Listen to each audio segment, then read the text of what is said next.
هم الان خیلی نزدیک شده. بعضی از مسائل طبیعی هست اختلاف نظر داریم. মধ্যপ্রাচ্যে আবারও বাড়ছে যুদ্ধের দামামা। ইরানে যৌথভাবে হামলা চালিয়েছে ইসরায়েল ও যুক্তরাষ্ট্র। এমন খবর প্রকাশ্যে আসতেই বিশ্বজুড়ে তৈরি হয়েছে নতুন উত্তেজনা। শনিবার ভোরে ইরানের রাজধানী তেহরান সহ একাধিক শহরে পরপর বিস্ফোরণের শব্দ শোনা যায়। দেশটির রাষ্ট্রীয় ও স্থানীয় গণমাধ্যম জানিয়েছে, রাজধানীর কেন্দ্রস্থল রিপাবলিক এলাকায় ক্ষেপণাস্ত্র আঘাত এনেছে। বিস্ফোরণে কেঁপে ওঠে তেহরান।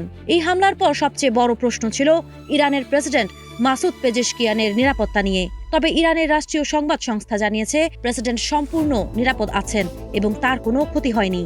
অন্যদিকে ইসরায়েল এই হামলাকে প্রতিরোধমূলক পদক্ষেপ বলে দাবি করেছে। দেশটির প্রতিরক্ষা মন্ত্রী ইসরায়েল কাটস এক জরুরি বিবৃতিতে বলেছেন, সম্ভাব্য হুমকি মোকাবিলায় এই অভিযান চালানো হয়েছে। হামলার পরপরই পুরো ইসরায়েল জুড়ে বিশেষ ও স্থায়ী জরুরি অবস্থা ঘোষণা করা হয়েছে। সম্ভাব্য পাল্টা হামলার আশঙ্কায় সর্বোচ্চ সতর্ক অবস্থানে রাখা হয়েছে ইসরায়েলি প্রতিরক্ষা বাহিনীকে। এই পরিস্থিতিতে সবচেয়ে বড় প্রশ্ন, এটি কি সীমিত হামলা নাকি বড় ধরনের যুদ্ধের শুরু? কারণ ইরান ও ইসরায়েলের মধ্যে দীর্ঘদিনের উত্তেজনা এবার সরাসরি সামরিক সংঘাতে রূপ নেওয়ার আশঙ্কা তৈরি করেছে।